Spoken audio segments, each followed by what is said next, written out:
Please don't tell my Mr. Happy Heart that the night that moon is mud to mud. Got the tribe out here that's living the life. Stack these racks on the daily just to survive. It's a battle out here trying to get it right. 'Cause the tribe's out here just catching the vibe. No, these bills ain't gonna pay themselves, so I hustle, and I grind overtime. Burn like moonshine, there's a boils up your spine. It's a full-time job trying to keep my mind. Hey, what's good? What's good, everybody? Welcome to the Foxing Around podcast. I'm your host, Raymond Fox. And I'm your co-host, River Thomas. Hey, bro, it's been a minute. It's been like 2-3 weeks since we got to sit down and chop it up, bro. Talk a little bit and do our thing. We're gonna save that for the end, though, because we're just too damn excited to get this interview started, man. Oh yeah, if y'all heard us right at the start, we got a new intro.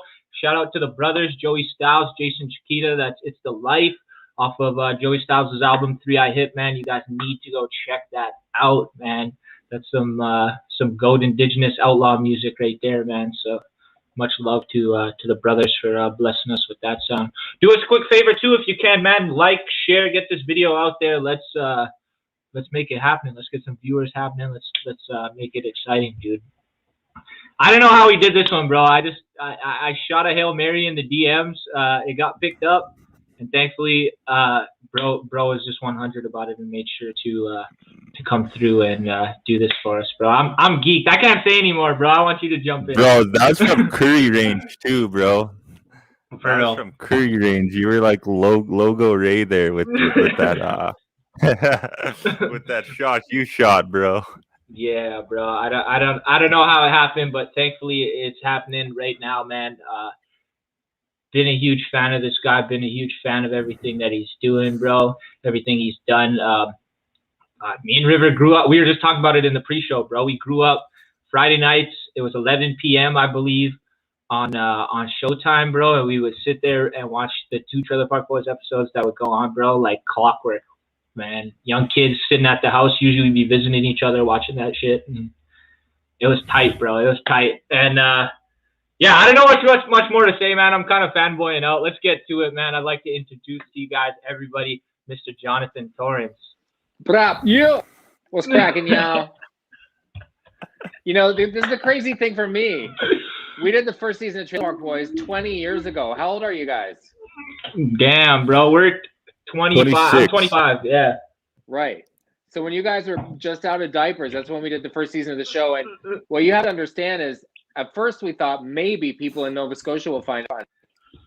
Didn't occur to us that it would be funny to people across the country. And when people in Saskatchewan and Alberta and places like that started watching, and we just thought, must be people from Nova Scotia working out there, because there's no way that people will find us funny. So it's as trippy for me that you guys grew up watching that stuff that in my mind is in the rearview mirror from so long ago. It's crazy that it's still relevant today and still resonates with you guys. Yeah, man. I grew up watching it from my older brother. My older brother used to get high and find it hilarious, right? So I'd just be like playing along, and I'd come inside and I'd see it on the TV, and like it just stuck. It's been a staple, and to this day, man, I watch that shit, and like you said, how big it is.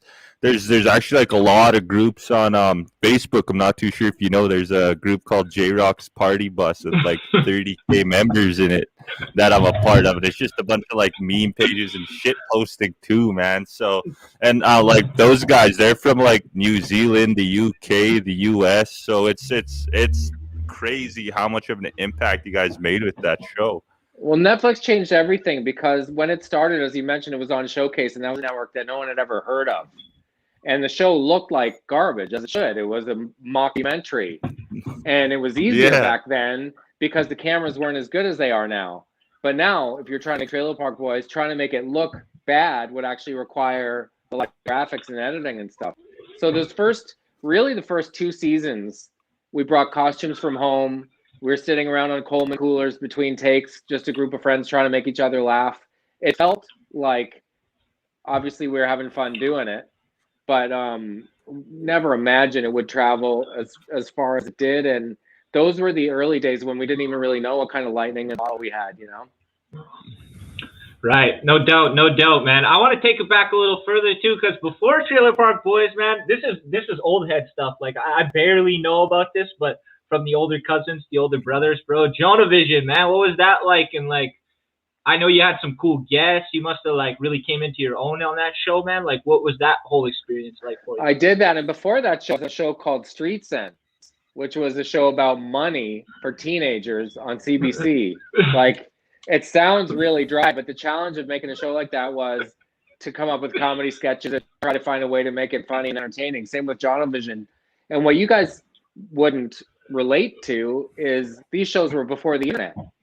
So if you grew up in North Battleford, Saskatchewan, TV was the only way you could see what kids in Toronto were listening to and wearing and talking about, what was on their mind. So it was kind of a communications railroad across the country, so kids could kind of keep in touch with each other and check in that way. Now, obviously, it's much, much different.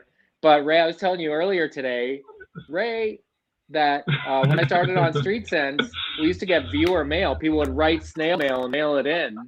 And for some reason, a crazy percentage of our letters came from North Battleford. So that's why when you were like, I'm from North Battleford, I was like, man, I have all kinds of love for North Battleford, Saskatchewan. That's where all the letters came to Street Sense back in the day.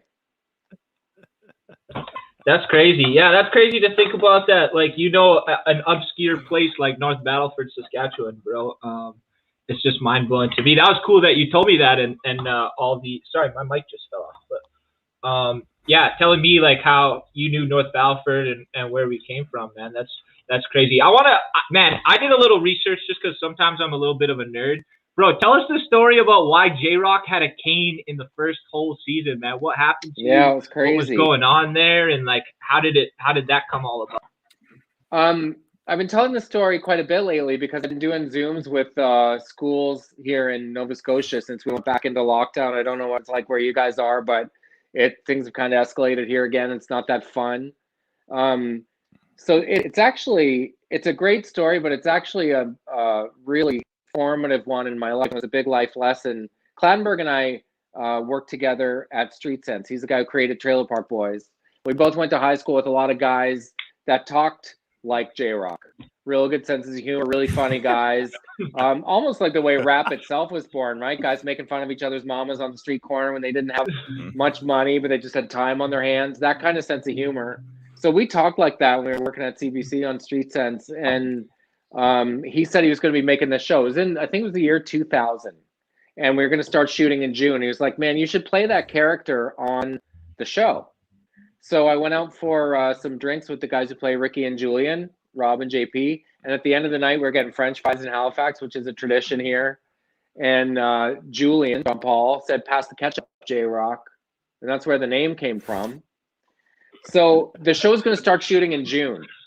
And in January of that year, I was in a car accident, real bad one. Broke my femur, which, as you guys know, is a big leg bone in 5 places. And they had to put my leg back together with chicken wire. And they used a DeWalt drill to drill a surgical stainless steel rod from my hip, my knee, and put 2 screws at either end. It's like carpentry, really. So I was in a wheelchair January, February, March. And in April, working hard at rehab. You guys are athletes. You know how hard you have to work. I graduated to crutches. Then in May, I was walking with a cane.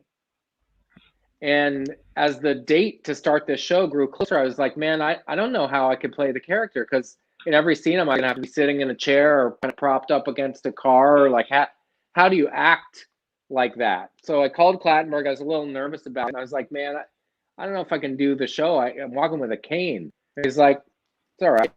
Just rock it. Just rock it.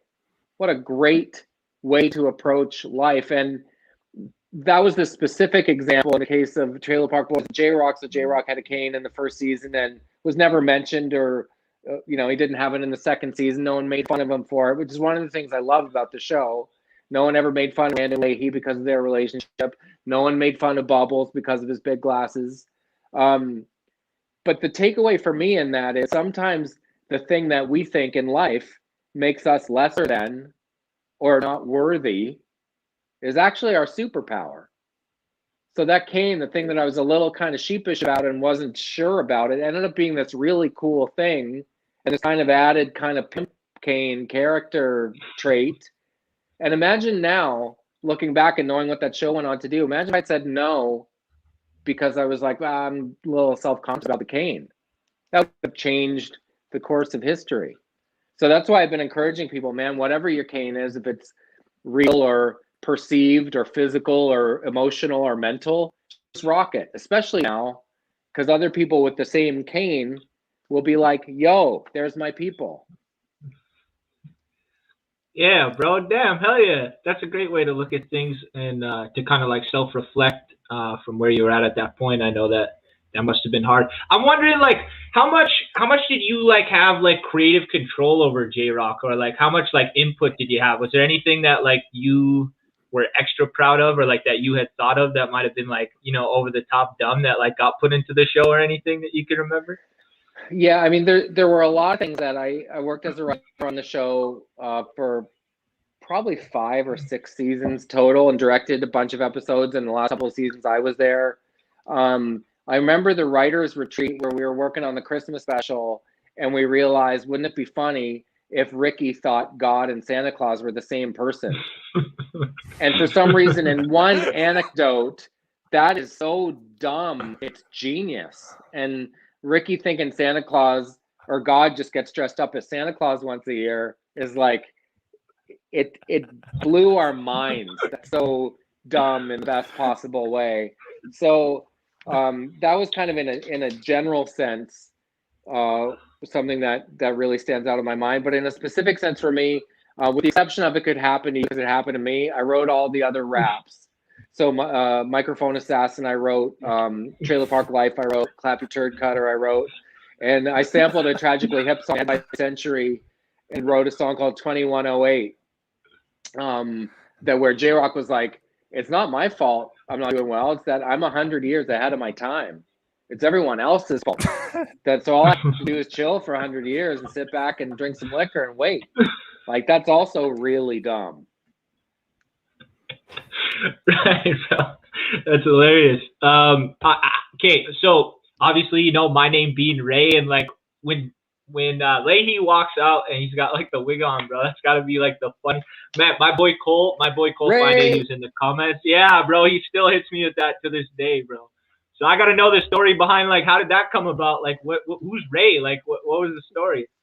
So Halifax has or had the largest Black population per capita in Canada, and it's a complicated history, as it is in a lot of parts of the country, and one that we're not entirely proud of. But the guys that I remember going to high school with were such characters and had such unique patois or way of speaking. And same with Clattenburg. He went to Cole Harbour High, and a lot of kids from Cole Harbour High were from a place called North Preston in Nova Scotia, Black community, and great sense of humor there. And so Ray is short for Great Day. So you're going to yell something out like Ray means like great day. Yeah. Oh, damn. Seems I thought it so was like random, but it's born out of something. Right. Okay. I see. Man. Bro. That's some. Yeah. Yeah, man. I honestly, like, for the first 12, I'm not gonna lie, the first 16 years of my life, I thought Trailer Park Boys was real. Just to like how it was shot. It was shot, and it wasn't until like later on in life that like I revisited it, and like you had more access to the internet, that I was like, oh, this is like more of a mockumentary or kind of thing. And so when it went to Netflix is kind of like when I started realizing that. And that, I guess that brings me to the next question, is like, you're the one who sent us the bio. It says it's a Netflix original, even though it was on Showcase. Me and Ray grew up watching it on Showcase as kids, you know. So like, and so everybody was coming for our heads in the comments, right? So like how can you call it a Netflix original? Yeah, exactly. Yeah. Well, I guess in the later seasons, Netflix was the ones that paid for it. Like it was, I don't know how in the weeds you guys want to go on this stuff. The first 7 seasons and 3 movies and 2 specials was Mike Clattenburg and kind of the first generation. Then the show was off the air for a few years. And so then the 3 guys, Ricky, Julian, and Bubbles, bought the rights to it, and they sold it to Netflix. So the later seasons are actually Netflix original. Everyone in Canada knows deep down that it's always a Showcase show, and Showcase was the ones that took a flyer on it when no one else would. But it's interesting. When the show came out, as you said, it was a mockumentary, not a documentary. It was before The Office, so people weren't used to like interview clips as a device that people use in TV shows. When it aired in the States, people also thought it was a documentary because it was bleeped. So I don't know. You guys are maybe a little young to remember a show called Cops.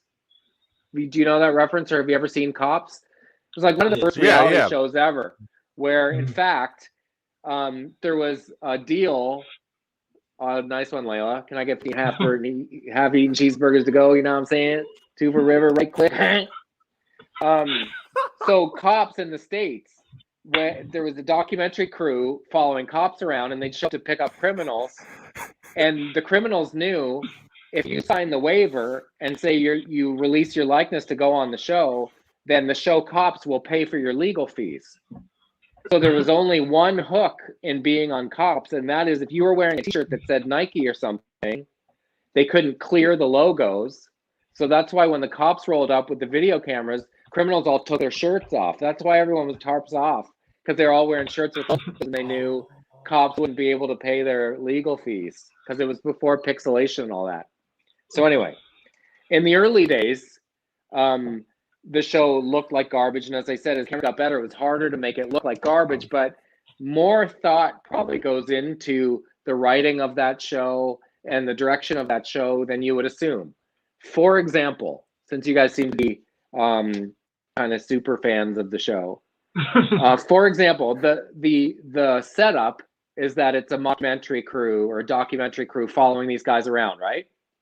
So when you're directing the show, technically, if they're breaking into a bank, the camera shouldn't be in the bank watching them come through the window because the camera's following them. But it's a cooler shot if the camera's in the bank watching them climb through the window. So sometimes we kind of held on to no, it's a documentary. And other times it was like, yeah, let's kind of overlook that for a minute. It's way cooler if it's a better shot. Okay, that makes sense. That must be like a little difficult though too, like to kind of like have a crew inside of a crew, you know what I'm saying? Like, is that something? Did you that, just drop a no on me? Yeah, absolutely. Did I? I must have. Know what you're saying, man. dog. Yeah, absolutely. I know what you're saying. The one thing that you're only allowed like 8 or 9. Know what I'm saying? Yeah, it's too many, man. The one thing that I always talk about is the word panticipate. When a camera moves like this, it's called panning. So if it was a documentary and the camera pans to River just in time for him to speak, it doesn't feel natural. So you can't panticipate. You have to follow the puck instead of move the camera where the puck is going. It's kind of a feel thing. It should feel like it's reacting to what's happening instead of leading the action. Do you know what I'm saying? Yeah, I got you, man. That's funny. So I think River should tell the story of because Lila actually commented in here, bro. There's a hilarious story that we have as a couple of friends that I think River should tell. Tell it. Tell it, River. All right, I'll tell it because I was the sober one there. So, I'm sure they do the same thing like out in Nova Scotia. Like you go have like a little bonfire or a pit party, right? Like high school, a bunch of kids go around. Yeah, so basically that was happening, and we have a friend named Layla.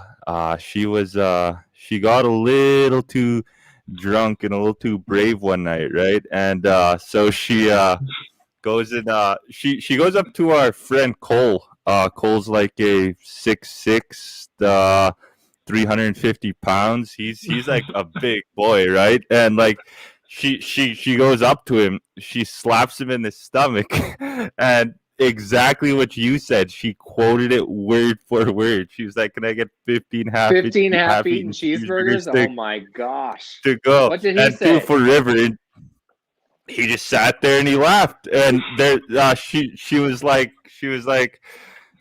I hear mustard and relish in there, all coagulating together. She was like, but I don't but you hear know a what I whore. don't hear? I don't hear a heart, motherfucker. Do you know what's crazy? I kind of prided myself on never dissing Randy the same way twice. So sometimes between scenes, they'd say like, all right, go back to your first mark and like wait to drive up in the car or something. And I'm just racking my brain going, okay, inflatable Elvis? No, I've used that. Hairy bitch? No, I've used that. Chia pet motherfucker? No, I've used that. So imagine like, that's the thing as the series goes on for that many seasons, when you take guys out of the park, like just as a writer, people are like, no, man, it's Trailer Park Boys. Put them in the park. When you bring new characters in, people are like, man, who are these new characters? We don't like them. And when you kind of do similar storylines, people are like, yo, you did that in season 3. So it gets harder and harder to make it fresh and original. I think for J-Rock in season, I think it was 9, I had a kid. That was fun and new. And then season 10, I got married to a woman that I met in Cancun who didn't know I wasn't Spanish. So J-Rock was throwing this to her face. Like, that was kind of fun and a little out there and kind of crazy. But then after that, what do? I just didn't want to hammer it into the ground so it stopped feeling fresh. Yeah. So, whatever happened to Bubbles' girlfriend? Bubbles' girlfriend? That was the girl that Bubbles was seeing, in the sense. She just like came in out of nowhere and then she was gone. Well, there are a few of those. Like, what season was that even? Bubbles' girlfriend. Do you remember? Was that early on? No, I don't think so. I can't even remember. Yeah. There's like a church girl. I remember that one. I think that was like, season but that was 2. Like, yeah, that was like super early. There's a few of those, like Randy had a baby, and where did he go? Like, what happened to the baby? There are a few of those that the diehard people are like, wait a sec, that doesn't actually track. And I actually came up with a great joke for what happened to Randy's baby. Randy, where's your baby? Oh, he's in Acoma, Ontario, just outside Hamilton. Like, making it sound like Acoma is the name of a town, because it's so shocking to see someone smile and say, oh, he's in Acoma. Yeah, there are a lot of those threads that kind of lost. Like J-Rock's babies. J-Rock's baby mamas, J-Rock and T were co-daddies. I don't know what happened to them. Yo. Yeah, that was facts. I forgot about that. What? Yeah. Who thought of Rock Vodka? Like, whose idea was that? And like, was that yours? Or like somebody had wrote it in? I feel like it was, but I remember it was. There were a couple of things that were hard to get clearance. One is my son was going to be called McNugget. And I just love that name. This little hustler, like this little 9-year-old, like, man, go on, bitch. His name was McNugget. But the lawyer said we couldn't call it McNugget. So that's how he became McFlurry. And I think with Rock Vodka, I think Jay-Z has his own. Does he have a vodka company? Can't remember. He has something called like Rockefeller, obviously, but I think he has some kind of type of liquor that has the word rock in it too. Yeah, those are the things you don't even think of. You come up with a great idea, and then a lawyer's like, "Are you guys crazy? You can't do that." Yeah. I got a question too. What's with the owl behind you, bro? I see that carving out there, man. That's got to be a story or something. Yes. So I live in a town called Onslow in Nova Scotia. And every Sunday, my girls are 11 and 9, and every Sunday we wrestle. And so it's the Onslow Wrestling League, the Owl, and then whoever wins gets this owl. This is the trophy for whoever is the champion of the Onslow Wrestling League. But my 9-year-old's undefeated. She's wild in the ring. But she let me borrow it and take it out here from my office. Hey, that's tight. So she's going to be a champ one day. Yeah, man. Is what you're saying. It's trippy. Wait till you guys have kids. You won't believe it. It's like having tiny roommates. Yeah, they're a good hang. Oh, man. So you got 2 daughters, you said? How old are they? 11 and 9. Damn, bro. And how's the journey of like being a father? What's that like, bro? A trip? It's great. You guys are great interviewers, man. You ask good questions and give lots of space for for me to answer. People will tell you before you have kids, oh, it's the most beautiful moment, and you won't believe it. The second you see that little baby, everything you ever did before won't mean anything. That's not exactly how it goes down. That's kind of the Hollywood version of the story. Because the truth is, for the first 6 months, anytime they smile, it's probably gas scenes. Like there's nothing for you to really do. They're not attached to the father for the first while. They both had my forehead when they were born, which I think is nature's way of making me go, oh yeah, they are mine. But then it's kind of a while before there's anything you can do as a dad that they're like kind of interactive and stuff. But once that hits, it's the best. They're funny. They're a good hang. Yeah. Man, it's like I was following your Facebook for a little while. It looks like you like live out in the country or something, or like you might be a little like secluded. You got like a farm and stuff like that. You were following me, and then you're like, "It's enough of that. I'm out of here." No, man, I following you for a while. No, I've been following you for a while. How about that? Does that work? Yeah. Yeah, I live about an hour outside of Halifax. I've lived in Toronto before, lived in LA for 7 years, made a lifestyle choice to move back, and then met my wife. And I was like, wherever you want to live, as long as you're willing to live with me, I'll live there. So she grew up in this part of the world, and so my kids get to see their grandparents every day, and it's nice and quiet. Plus, as a writer, I think real life experience is what informs what you write. I write about people that I bump into at Sobeys and my neighbor, who's swearing at his lawnmower. Those are the things that are interesting. I think when you live in a big city, or especially when you're surrounded by people that work in the same business, your world gets pretty small and you stop having stuff to talk about. Yeah. So yeah. Go ahead, jump in. Go ahead, bro. Oh, I was just gonna ask. So, like, are you talking about like in your writing sense, like CCS and like what you do there, and a little bit, or like what do you write for, like currently, or you got like any projects coming up? Yeah. So I've been writing on Letterkenny for the last few years. Have you seen that show? Yeah. Letterkenny Problems. Absolutely. I play a Mennonite character named Noah Dick, big long bushy beard, and his wife is Anita Dick. So that's been really fun. But I just finished doing a show. I'll show you guys a picture of it. I started by asking myself, what do I have available here? Because sometimes in my business, it's easier to just kind of sit back with your arms crossed and think, man, it's not fair. Everyone else gets all the opportunities. I don't get any. So it's like, that's kind of a waste of energy.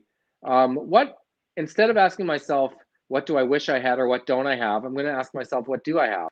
So I have an old 1972 truck, and I have a lobster costume, and my wife has this rad bike. My father-in-law has a warehouse.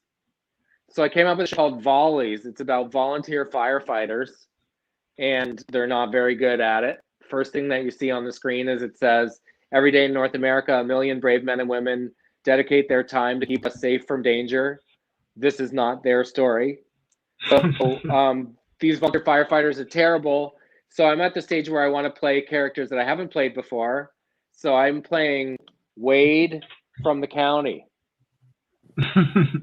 Bro. So I just drive around picking up roadkill and eating sandwiches and stuff with tan lines, bombing around a John Deere Gator.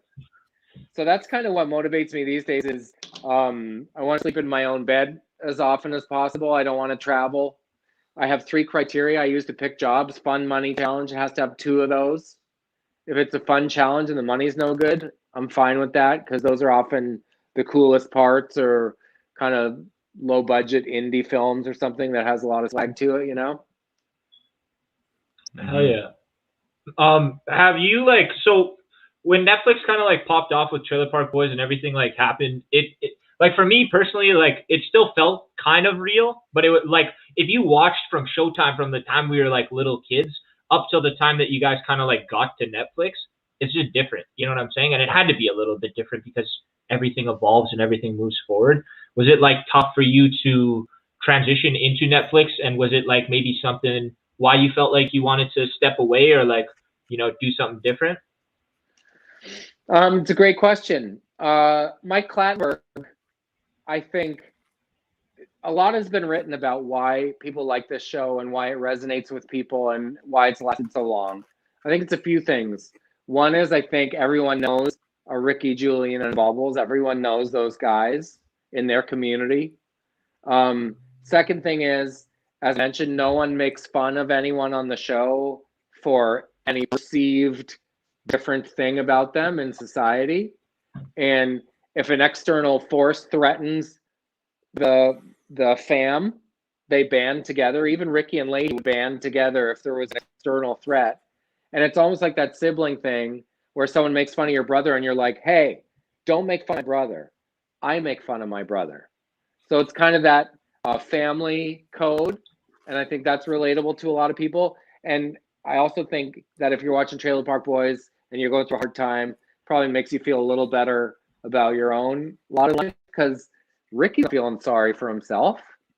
Someone asked me around season 6 if I felt sorry for J-Rock. And I swear to God, it had never occurred to me that you would. My first reaction was like, why? And then I started to look at it and was like, oh, right, I guess he is kind of a whack MC. So Clattenburg in the first 7 seasons had this ability to show something kind of hard, kind of tough, bottle kids throwing bottles. And then he'd show a pretty little girl on a bicycle or a close-up of a kitten or something to kind of sand off the rough edges of the show. And it had a lot of heart, I think, in those earlier seasons. And I don't know that was as much a priority in the later seasons. Kind of had more of a mean spirit about it, I think. Went for some low-hanging fruit, joke-wise, that it didn't always, which is a product of a couple of things. One is just a different sensibility. And 2 is, as I said, you're doing season 12 of anything. It's hard to come up with brand new stuff. But creatively, for me, Netflix was awesome. I got to direct a show that's on Netflix. That's a pretty cool credit. Got to write a Netflix original. That's pretty cool. Absolutely. How was it working with Snoop? It was fun. In a word, it was fun. I didn't meet him beforehand because he, as you can imagine, I saw his manager, who is this 40-year-old white dude from London, Ontario, named Kevin. The story was something like this. Kevin was working at a record label in LA, and they sent him down to Snoop's compound to get a contract signed. And Kevin stayed around for 8 hours waiting for Snoop to come out and sign a thing. And Snoop came out and said, you got the job. And Kevin's like, what job? He's like, man, well, if you'll wait 8 hours to get my signature, you're probably patient enough to be my manager. Like, he got some crazy promotion like that. So suddenly he's Snoop's manager. He showed me the schedule. It's like Monday, Japan, Tuesday, Norway, Wednesday, Germany, Thursday, LA, Friday, Nova Scotia for 5 days. So for him, he'd never kind of just chilled in one place for as long as he can remember. So he has this entourage that travels with him. This girl he went to high school with kind of does his hair. A couple security dudes that are really good friends of his, and Kevin Barkey. So pretty tight little nucleus. So I didn't meet him beforehand. It wasn't like, Snoop, this is Jonathan, he plays J-Rock. You guys are going to be doing a scene today. It was like, all right, action. And I'm walking up to Snoop Dogg in character. And the first thing that I say to him in the world is, oh, Snoop never heard of J-Rock? That's like Run never heard of DMC, bitch. And in my head, I'm like, I don't know. I guess we'll see how this goes. Like, I don't know if he's going to bit me in the eye or laugh or get his security guy on me. I didn't know how it was going to go, but he kind of did one of these and then called me a John Denver looking motherfucker, who, if you don't know, is like a folk singer from the 70s. It's a good diss.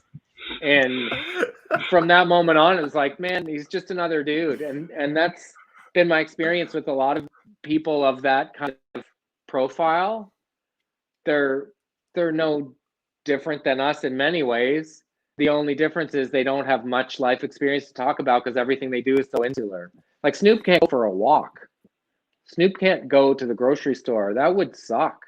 I think that's a really lonely existence sometimes. So I think the thing that would surprise you about Snoop is how normal a guy he is. So we talked about Swiss Chalet, and we talked about his son playing high school football, like the most normal things. Yeah, But it's for never real. lost on you when you're looking at him like, that's Snoop. And when I'm calling him dog, suddenly it's like, I think he started calling people dog. I think that was him. So it's pretty trippy. Yeah, for real. No, that's crazy, man. Because like Snoop's like an inspiration. He's like up there to us, right? And it's like, obviously he was like that to you before, and then you got to like work with him, and like you're just like a regular person, like you said, how he can't go to the store and he can't go in public and stuff. Have you ever ran into that problem, even like in here's a crazy tight one. end of the show? When Snoop was on the show, we were shooting a scene where a whole crowd of us was walking into the Horsemen's Club, which says THC on their t-shirts, and Snoop was like, come on, THC. So the first rehearsal, we're walking into the place and he's at the front of the pack, and he opens the door and he just stops, and everyone's like, are you okay, man? He's like, yeah, I realized that's the first door I've opened for myself in 25 years. Because when you're Snoop, you have a door guy. Like the SUV pulls up, someone opens your door, so you sail through, someone opens the door to the curb. So just little everyday things that we wouldn't think anything of, for him was kind of a big deal. But as I mentioned, I kind of had access to or witnessed people at that level before. Like a friend of mine was dating Jim Carrey, and same thing, pretty lonely existence. He can't just go for a walk in his neighborhood because he's Jim Carrey. And anything we have in Canada as far as celebrity or star system goes is nothing compared to the States. Mm-hmm. So what are you eating, dog? You personally, bro, it's a half-eaten cheeseburger. I'm not even kidding, bro. It is. I'm not even kidding. From where? Bacon. You make that itch? Nah, bro. My mom delivered it mid-podcast. She just came in, gave me a little burger, and I was like, sure, why not? You know what I mean? It's a place called the Lighthouse. I live in Cochin, Saskatchewan, and we have like the only lighthouse in like Western Canada. It's on top of a hill. That hill's probably like 40 meters high, and it's in between two giant lakes. So it's like a beautiful scene, and it's probably like 2 minutes south of us, and there's probably like 140 steps you have to take to get to the top of the lighthouse. Why they built is this it? Restaurant with the cheeseburger in the lighthouse? So that's the lighthouse, and just at the bottom of the hill, there's the restaurant, which is called the Lighthouse. But they have a legit lighthouse. I don't know why. No way. Yeah, and these burgers are amazing. Yeah, they slap. So good. They look really good. Also, shouts to your mom for the delivery mid-pod. Right? Fancy, huh? What do you take on that ish? Are you like a mustard guy? I'm plain. I like ketchup and bacon and cheese. Nothing else. Nice. I'm plain, bro. How about you? What is the town? What town in Saskatchewan? It's called Cochin, Saskatchewan. Koshen? Cochin. That's what the people came on here to listen to. Places in Saskatchewan. My truck's from Nipawin. Is that anywhere near you guys? That's like way down south. Bro. Yeah. Way down south. Yeah. Bro, I never thought J-Rock would be Googling where I live. Yeah, no cap. Hey, River, I like that you punctuated that sentence by taking a big bite of cheeseburger. You're like, J-Rock's Googling where I live.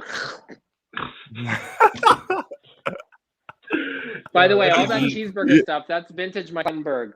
We would do a scene with Randy and Ricky getting in a fist fight or shoving match or something, and Mike would say that was funny.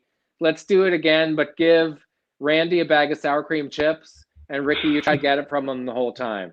Same lines, same action, just with that added layer. just makes it juvenile. Just makes it extra juvenile and funny. That's a geek. Yeah. So, did you see Koshin yet? Yeah, I'm looking at it right now. Did you know You that see there's the a images of general store Koshin? there? Yeah. And Big there's way. Believe it or also not. I'm gonna stay at the Starview RV Resort when I pass through town. Hey, sounds good, bro. You can stay here. What do you mean? Yeah, come to the res, J-Rock. Come on, man. Can I? Come on, man. Absolutely. Yeah, bro. Is that We near got the everything you want. Is that near the Friejouf driving school? Bro, I don't even know what you're Googling. I haven't heard of any of those places. Koshin's like Really? a place of 2,000 people. I know, but the lighthouse really looks nice. And I come from have you heard of Peggy's Cove? No. I've been It's to a famous lighthouse Halifax. in Nova Scotia here, and it's on a really kind of lunar, rocky landscape. And there are gray Mhm. rocks, and then there are black rocks, and the black rocks are the ones that are covered in ocean water. And it never fails. Tourists come here and they hang out on the black rocks, and then when they get washed into the ocean, they can't get back in because the rocks are too slippery, and it's rugged terrain. So there's a sign on the side of the Peggy's Cove Lighthouse that says, "Death and serious injury have rewarded many a careless traveler here."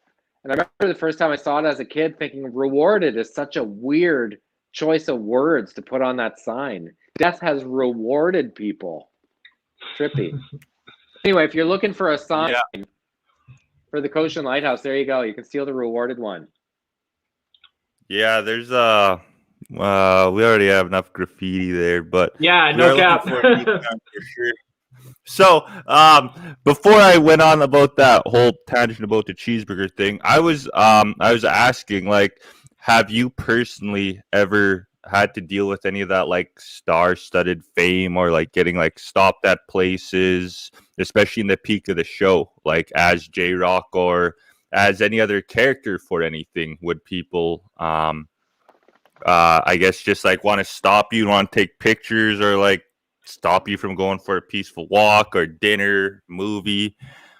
I mean, the way I've always looked at it is if people take half an hour a week to watch the show, I can take 30 seconds to say thank you. And the thing that's changed the interaction a little bit is when I started working 30 years ago, was before cell phones. So people would say, "Hey, you're that guy." And I'd say, "Yeah." And they'd say, "Hey, my name's Ray." I'd say, "Nice to meet you." And we'd shake hands and maybe chat for a minute, and that would be it. But now people are like, "Hey, you're not looking at me," or it's not about meeting me. It's about getting the picture and posting it while I'm standing there. So it's a less personal interaction. Thank you, Melissa. I liked you as Shane on Degrassi. I played Emma's dad on Degrassi, 2 episodes of The Next Generation. Partially because the guy who played Shane in the original Degrassi didn't want to do it. So they needed a blonde guy to play Emma's dad. Because the whole story was Emma grew up here. Her dad was a doctor at a hospital, and she ran away from school and went to the hospital and found out that in fact he was a patient, because Shane had a head injury of some kind. So it was one of those like kind of dramatic roles, and I'm not really a great actor. And after every take, I was like, I don't know, man, is that too over the top, or is that kind of working? Because my character Shane rocked when he was upset and knit and stuttered. So every take, it was like talking like that, trying to remember how to knit and make it seem kind of believable.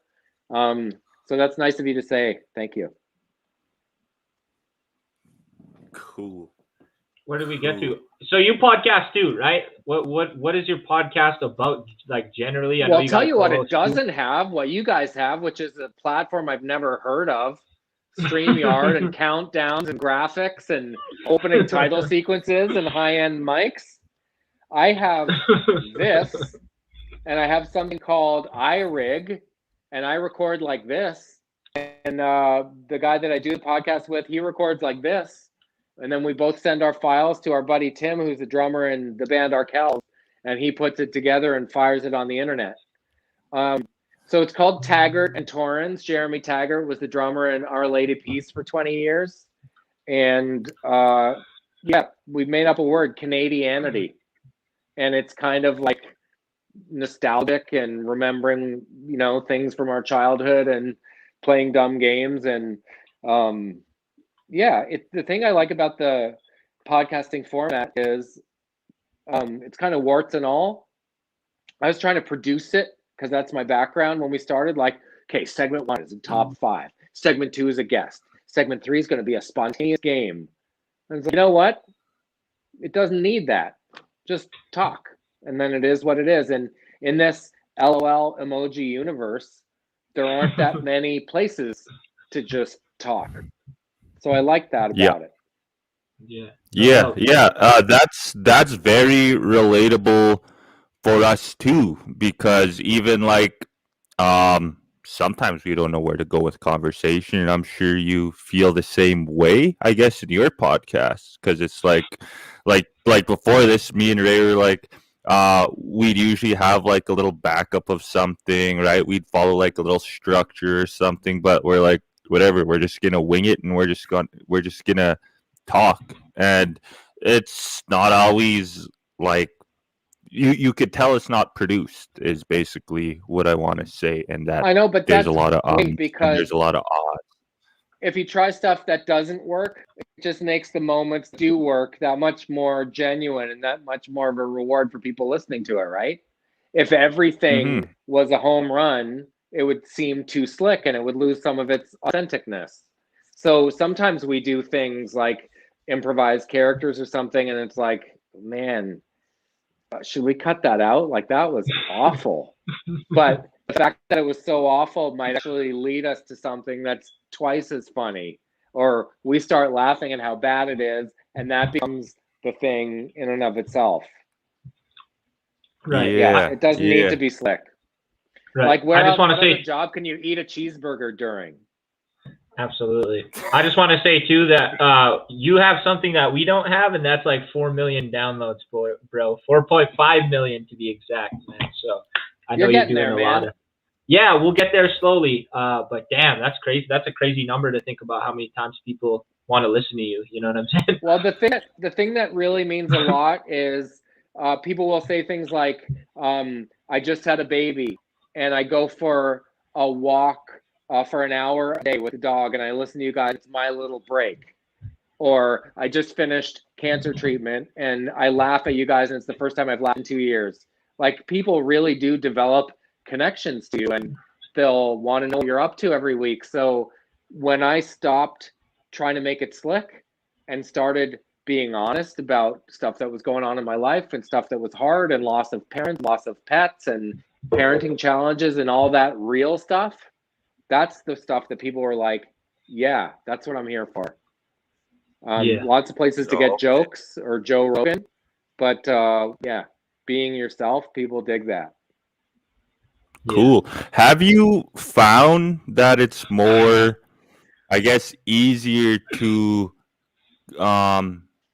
converse when you are with somebody while podcasting, opposed to, I guess, this, like what we're doing right now behind the screen? It's kind of hard to maneuver. Personally, me and Ray, because we started this podcast when the pandemic, like mid-pandemic, we started this podcast. So we've never actually been in person with any of our guests. We never sat across the room where we could talk and have a conversation. We plan on getting a studio later this year in Vancouver. Me and Ray, we're both moving out there, and we're going to have our own podcast studio.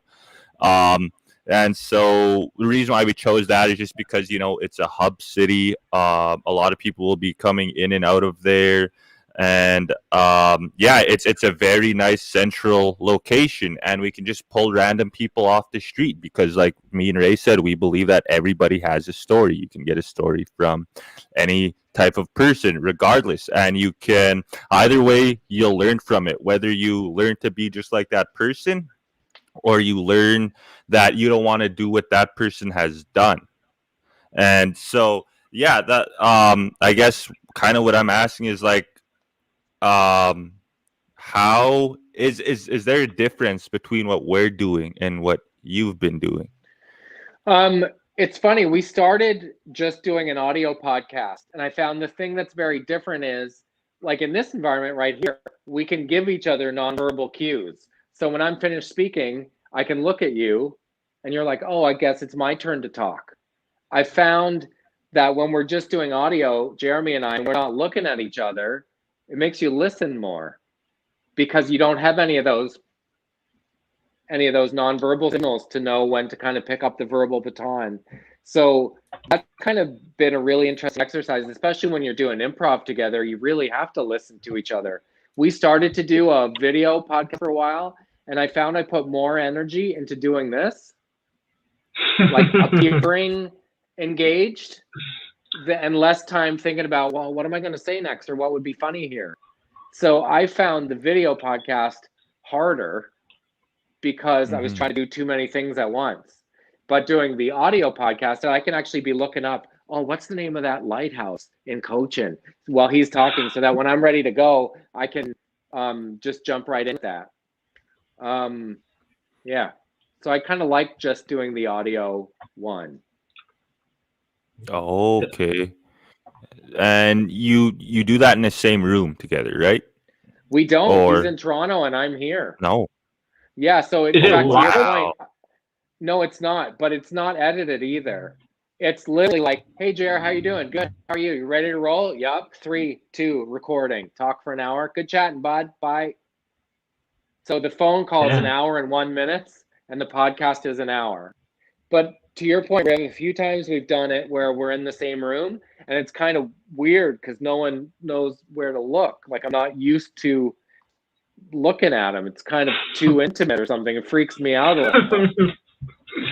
Yeah, that's actually kind of funny because, like, as I guess one of the teachings that we have as Indigenous, like First Nations people, is that we barely make eye contact, especially as Cree people. And to, I guess, like a more Western society, it's seen as disrespectful when we never think of it that way, which is very interesting. I'm trying to remember where I was. Kogaluktuk, maybe? I've been lucky enough to travel way up north in NWT and Nunavut over the years. I've probably been up 20 times. And I'm a naturally curious person and am interested in the culture that changes from place to place, as you know. So I think I was in Kogaluktuk. I went to a house party. Met a guy who was going out the next day hunting polar bear with a bow and arrow. And for me, I was like, what? What if you miss? Where do you find them? How do you put in the time? What do you listen to? What do you do? How long will you go? Like, I had 1,000 questions. And same thing, he wasn't really looking me in the eye. He was being polite.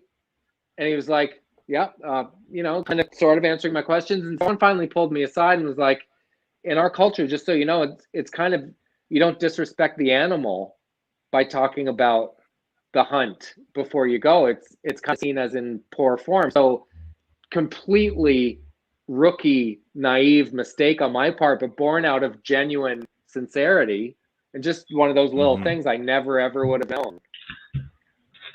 Yeah. And that's the thing, is that you don't know, right? So that's super cool. That's very cool. Did you end up seeing, I guess, like the what happened after the hunt? Did you get to see the polar bear? No, I never saw him again. Or were you out of there? I never saw him again. I was only there for a few days, and I think he was going out on the land for a couple of weeks, as I recall. But I'll tell you something.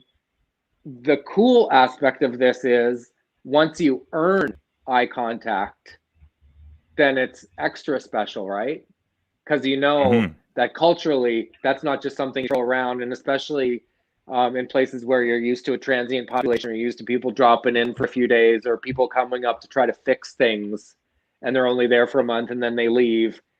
When people can see that you're worthwhile and you're a good person and your intention is pure and you get that eye contact. That's the good stuff.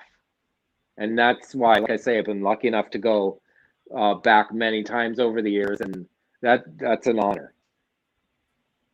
Oh, Damn. yeah.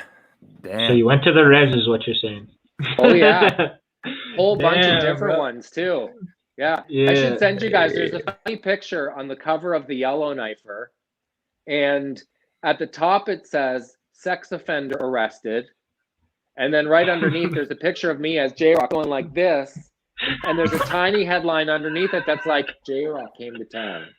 But it looks like sex offender arrested. I'm going like, hey, yo, like just terrible headline placement. Like, really, you're gonna do me dirty like that? I'm down for 2 days.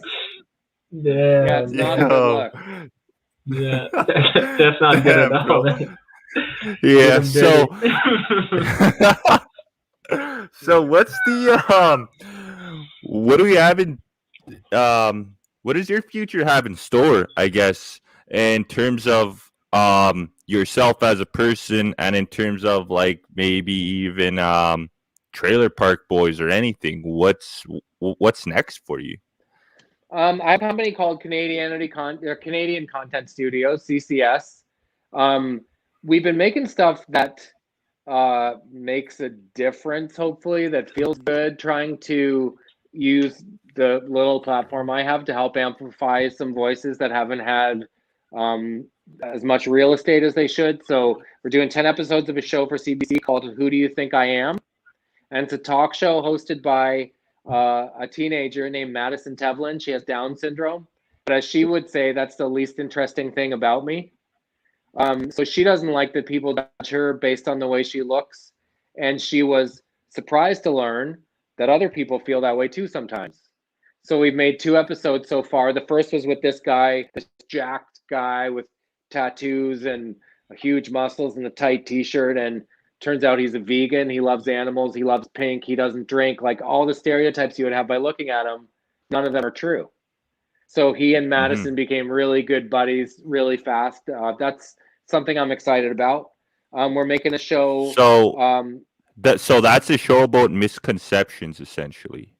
Yeah, people from all walks of life. So Madison's going to sit down with people. She sat down with in the second episode, very attractive blonde woman who played hockey and works in tech. And she's like, everywhere I go, people underestimate me. And the funny thing is, when she walked in, even Madison was like, oh, I'm not going to like her. Like, wait a sec, you forgot the whole point of the show. So in a couple of minutes, it's really interesting. You sit 2 people down across from each other, and a question might be like, who's your role model? My mom. And Madison goes, my mom is my role model. And suddenly they found this common ground out of nowhere, and probably neither of them thought they would. So it's kind of an interesting social experiment. And so Madison's the host of that. Cool. So that's kind of what you're creating, right? Yeah, we made another show called Love that was about some Black Nova Scotians having conversations with leaders in other communities about how do you call people in instead of calling them out when you're angry legitimately and have reason to be pissed. What do you do with that energy if you want to do good things with it instead of bad things with it? So philosophy is to kind of lead with love and try to have empathy for that person whose side you don't agree with and try to find common ground with them too. That's another show we're doing. Yeah. And like as far as that first show that you had, that sounds super, super interesting. And like it just urges me to ask is, do you have any of those episodes that you were filming, is there any kind of episodes where you will be talking to any First Nations people? Because I know that there are plenty of misconceptions and stereotypes about First Nations people that just plain aren't true. And I feel like there's a lot of with the publicity that you have, I feel like that would be a very, very good idea, and I feel like that would be needed almost just to have those misconceptions brought to light on such a big scene of what you're doing. Absolutely. I'm going to send you an episode of Lead with Love where these Black Nova Scotians met with an elder in our community here named Lorraine, whose family has a history of residential schooling and so much pain in her family.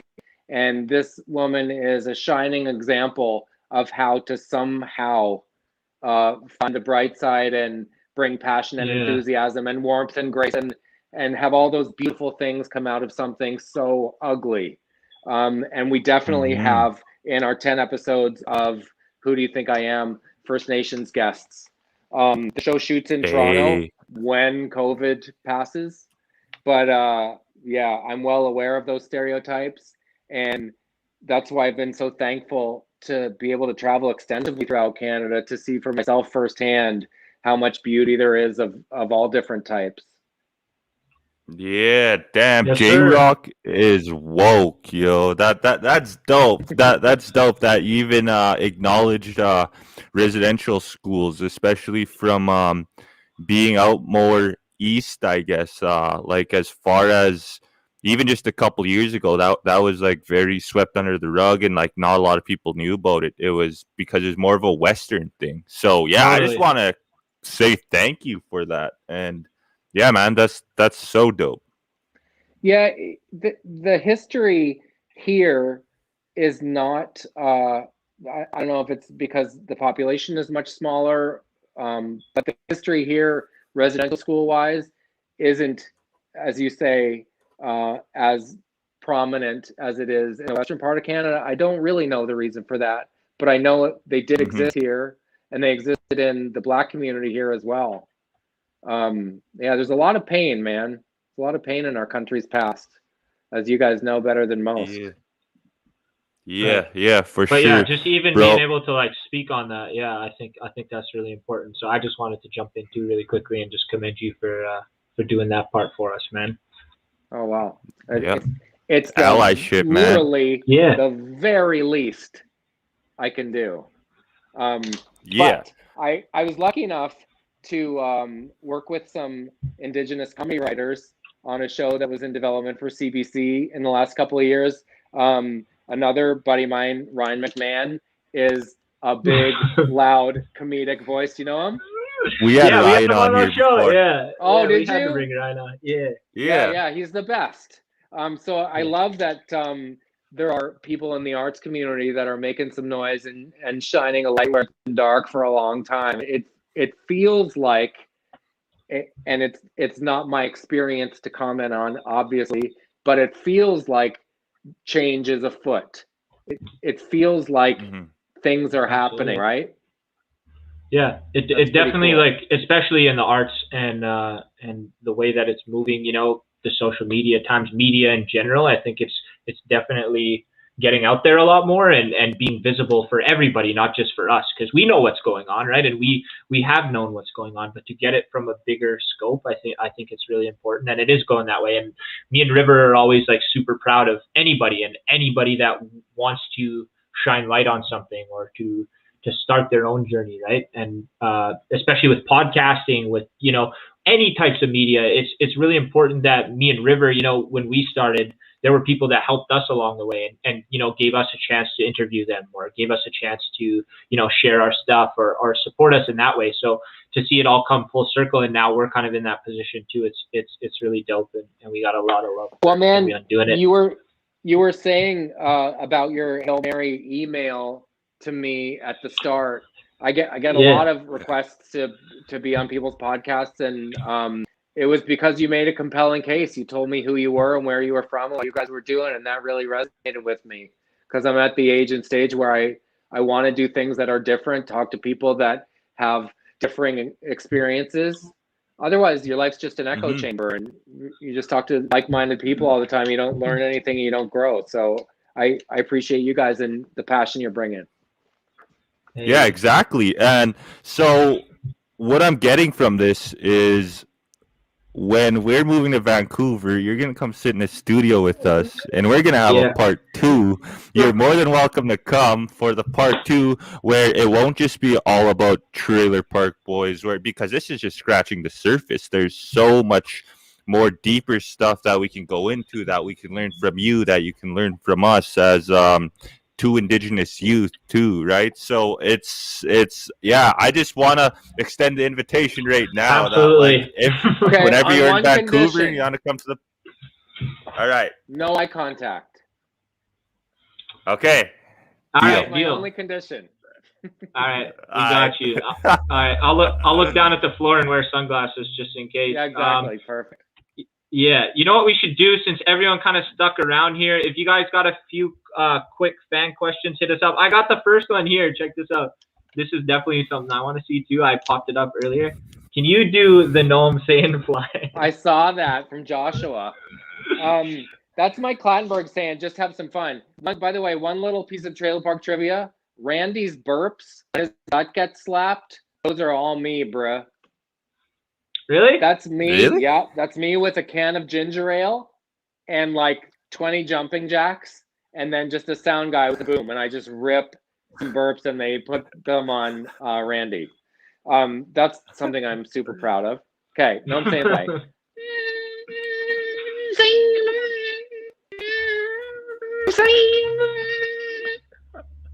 Then there's the no, I'm saying motorbike. I'm saying.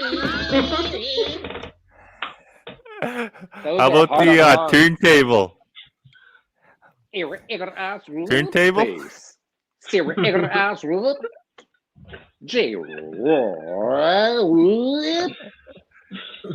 I was working on the Jenny McCarthy show in New York City, and French Montana came on as a guest, and he was all banged up on vodka, and every question she asked him, he was like, and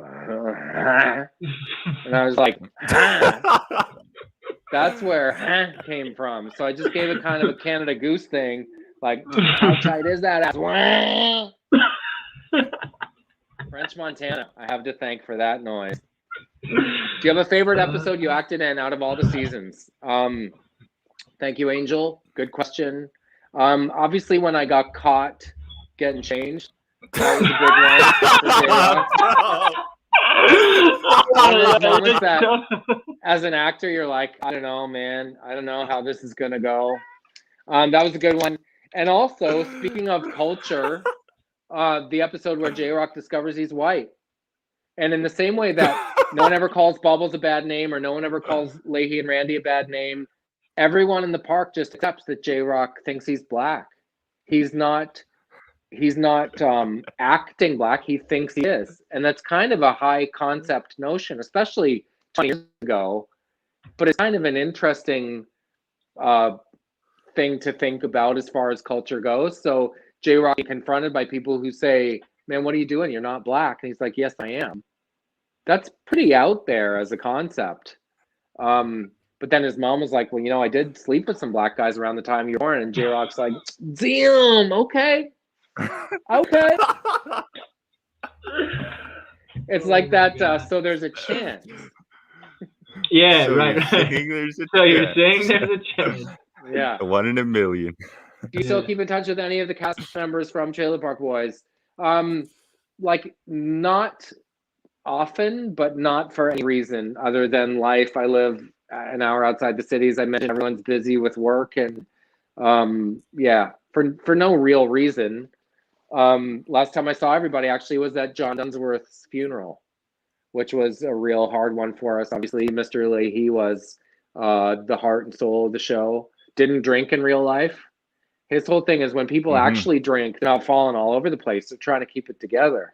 So that's what he did at Leahy. And then those rare moments where he fell down the stairs or something was that much more exciting after all the trying to keep it together. J-Rock and Robert Cheeley are unreal characters. Thanks, Braden. J-Rock, Robert Cheeley on Mr. D, and Noah Dick on Letterkenny. If you looked at pictures of them all, they look totally different. But the thing that's the same about them is they're all overconfident and underqualified. That, just for me personally, is the intersection of what I find really funny. Jim Leahy was legendary as a real person, as it seems. he would do things like, it was like the whole world was a social experiment for John Dunsworth. And like his kids have told me, like he'd be at lunch and he'd get up and go to the next table and put his pinky in their food and say, "What is this? Is that the beef or what is that?" Dunking their pinky in their food just to see what'll happen, just to see what they'll say. He was just kind of one of those mischief followed him everywhere. But the great thing about Leahy is, and we should all live this way, little Dunsworth in real life, of course, little seeds of kindness that he planted during his life, like helping people go through college or helping people pay the rent when they couldn't or paying off people's debt, like little nice things he did everywhere, no one knew about. And then when he died, suddenly people are like, you know what John did for me? All these people came out of the woodwork. He'd been helping so many people quietly for years and years. So yes, he was even more legendary than Jim Leahy somehow. Damn. R.I.P. man. That's amazing. That's an amazing story to share too about somebody. Thank you for that, bro. Yeah. I think we're pretty much wrapped up with fan questions. I don't see too many more here in the comments. What we like to do at the end, bro, is so we're going to come in and thank you afterwards, but we like to put you up on the screen if you got a message for whatever, for whoever, you know, share some positivity, some light, whatever you feel like doing, man. Then we'll come back in about a minute or two whenever you want. Wow. I didn't know this was coming. Okay, so maybe I'll say this. Last year and a bit has been unprecedented, to use a word that's overused. But this is what I know to be true. Your mind has a way of compressing things in the rearview mirror. So 10 years from now, you'll be like, man, remember when we had to wear masks around for a week? It seems like every day is about a year long right now till we're out of this thing. There is light at the end of the tunnel. It is getting there. So hang in there. If you're going through something hard or you can't do it yourself, ask for help. There's no shame in asking for help, and people actually feel good when you ask them for help because maybe they have something they need help with too. So maybe the last thing I'll do is spit the first verse of Trailer Park Life. How many times have you sat out on the deck getting wrecked and waiting to collect a check, knowing that's as good as life is ever going to get known when you're from the park, it's in your blood, it's in your sweat, debts and doubts and bets and bouts of insanity. Is it society or is it just vanity that makes me plan to be the man that I plan to be? Instead, I can't see the forest right in front of me. For the trees, it's a social disease and all them other MCs are on my back like, please, please. J to the ROC is so hard. OLP ain't even getting royalties from me. Oh my goodness, they're going to come get me, steal a whole album worth of samples. Let me Cole stole a diamond ring to make my girl my wife. We got a wife. That's Trailer Park Life. Yo. How was that? That was cold, bro. One take. I'm out like Crocs, bitch. Yo, man. Hey, I just want to say thank you so much. Yeah, when I first messaged you, I had no idea where it was going to go, what was going to happen, but you were super receptive to everything, which I can say I'm very thankful for. Yeah, like me and River said, man, Friday nights, you know, I'd be at River's house, River would be at my house, we'd be watching it. I'm pretty sure it came on every Friday night at like 10 or 11. We'd be up nice and late, bro, watching the Trailer Park Boys, just laughing and enjoying each other's company and just being around that whole energy. So after it got done, man, we were like, damn. So to see it come full circle, and then even the email that you sent me when you put "No, I'm saying" at the end, I was like, bro, this is really happening. Like, this is really happening. And I can't thank you enough for taking the chance and just letting us interview you, man, because there's so much good stories here. Yes, because I just wanted you to know that good things happen when you ask. So keep putting the ask out there, and it resonates with people, and your story is a good one, and keep telling it as loud as you can to anyone who will listen.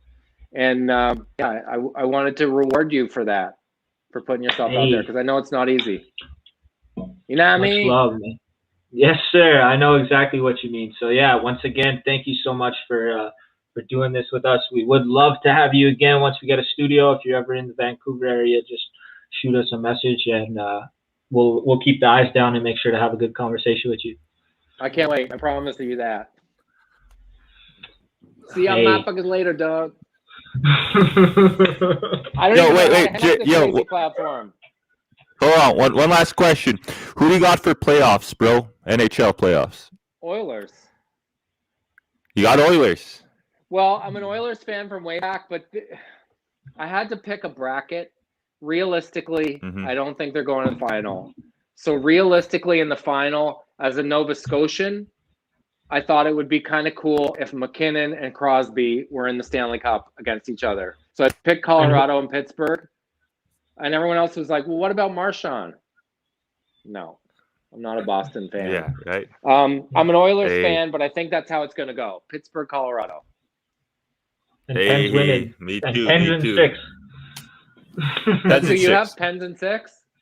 Yeah, man. Yeah, we're both Penguins fans. Long-time Penguins fans. Right. Crosby's a good dude, man. Does a lot for our province. And for the game. Oh, yeah. Love that guy. Absolutely. All right, man. I just want to say thank you. Thank you. It means so much for you to come on here and just give us the opportunity to speak to you. Just like knowing that somebody who we grew up idolizing on TV is just like listening to us and being receptive to what we're saying. It's unbelievable. And I just want to say thank you so much. And you're more than welcome to come and stop by, come back on the podcast whenever you want. Whenever, like Ray said, whenever we're out in Vancouver, we'll have a studio post-pandemic. And yeah, man, it just means a lot. It means a lot. Well, you could be sitting on the couch again. right now going, this sucks. So good for you for starting a podcast during a pandemic and doing something with that energy and finding an outlet for it and making something happen. Good for you guys. Way to go. And you're good interviewers too. You ask great questions, and the biggest trick to interviewing is listening. And I remember hearing early on in my career that the interviewer is the star of the show, but the interviewee has to be the star of the interview. And you guys, I appreciate you giving me lots of space to answer your questions and tell the stories. I'll be back. Hey. All right. We're waiting for it. Much love, bro. Thank you, JT, man. I don't know how to hang up this map, so you guys better hang up right quick. All right, we got you, bro. There we go. Bro, that was dope, man. Shit. That was fun, huh? Yeah, bro. That was dope, bro, man. Yeah, we even had him rapping on here, bro. That's crazy. Moments like this, bro, they happen all the time, man. Not all the time. Sometimes it's up and down. It's peaks and valleys. We know that too. But to get moments like this where it's like, bro, I used to watch this dude the entire, you know what I mean? Like my entire childhood, bro. Is the biggest geek ever bro. to like interview him right now. So that was dope. I know you got to get to work soon, brother. You're back on the front lines, working hard to protect. I'm back on my community. bullshit. Yeah, back on your bullshit, bro. I see you, man. I got work tomorrow too, man. I'm looking forward to that. But things are coming. Things are moving quick, man. We should be together pretty soon again, bro, and doing this in the studio, which I'm really excited for. Yeah, we're always looking for guests. We're always looking for people to talk. Sometimes we might just come on here and chill ourselves and just BS a little bit. But yeah, that was super fun. So thank you guys for like all sticking through all of it too, man. I know it's dope when, you know, we see the viewers stay throughout the whole show. So much love for that. Yeah. It's gonna be a little slow around this summer just because me and Ray are doing our own things, right? But we'll try to keep you guys entertained. We'll try to do what we can. Yeah, we'll try. No promises. That was dope. Yeah. But yeah. I'm gonna get going if you want to close them out, bro, unless you just want to close them out together. Yeah, much love. Let's do it together, bro. So thank you again for joining. If you guys can, man, you know, put some sanitizer on your hands, put on a mask. If you feel comfortable getting the vaccine, definitely look into it in your own community, in your own area. If you feel comfortable and that's the choice that you want to make, try to get to the front of the line. Try to get the vaccine as soon as possible because we all do want to go back to being normal. So, and make sure, you know, what's the last part you always need to remind them, River? Wash your arse. Bro, every time. Please do not forget that point, man. Much love. Take care of each other. Try something new this week. You know, be nice to somebody, man. Do a random act of kindness or, or just try something completely different that you've never done before, man. It'll pay off. I'm feeling blessed these days, bro. Extremely blessed and grateful for everything that's coming in my path. So I needed to let that out, and I hope you guys get to the same place too. Yeah, and like J-Rock, Jonathan Torrens said, man, ask. Don't be afraid to ask. He did this podcast because we asked, right? So don't be afraid to go out and get it, you guys. Yeah, that's about it. All right, bro. I'll see you soon, bro. Man, I miss home, bro. I miss home a lot right now. I miss the homies. I miss you guys are having a lot of fun right now, and I can see that. But I'm good too. I can't wait to link up. Sometime this summer, I'll be coming to MB. We got to hit Main Diner and do our thing, bro. But yeah, it's good. It's good to see your face right now, bro, and to just chop it up and do it this way. So, not to get too sappy on you, bro, but good to see you. Yeah, let's let it go. Let's shut it down. Thank you guys for joining again. We'll see you probably. I think we're gonna do a show next Sunday. We planned about it, so we'll see you guys then. Take care of each other. Hi, much love. Peace.